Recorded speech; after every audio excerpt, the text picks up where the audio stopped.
ఒక ఇంటికి కానీ ఏదైనా కన్స్ట్రక్షన్ చేస్తే అది ఎలాంటి కన్స్ట్రక్షన్ అయినా సరే పర్ఫెక్ట్గా మీ ఏరియాలో ఏమేమి రేట్స్ ఉన్నాయో కనుక్కొని వాటికి సంబంధించిన బడ్జెట్ పర్ఫెక్ట్గా ఇవ్వడం జరుగుతుంది. మీరు ఒకటే గమనించండి, మీ ఇంటికి తక్కువ బడ్జెట్ అవుతుందని మీరు నమ్మి వారితో పని చేసుకుంటారో వారితో ఖచ్చితంగా మీకు లాసే అవుతుంది తప్పితే లాభం అనేది ఉండదు. మీ ఇంటికి ఫస్ట్ బడ్జెట్ ఎంత కావాలో ముందే డిసైడ్ అవ్వండి.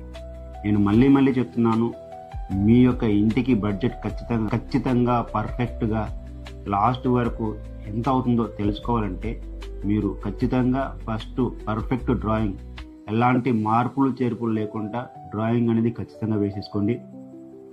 ఆ డ్రాయింగ్లోనే మీరు డిసైడ్ అవ్వండి, మళ్ళీ ఎలాంటి చేంజెస్ లేకుండా చెప్పుకోవాలని మీరు డిసైడ్ అవ్వండి. ఆ తర్వాత స్ట్రక్చర్ డ్రాయింగ్ వెళ్ళండి.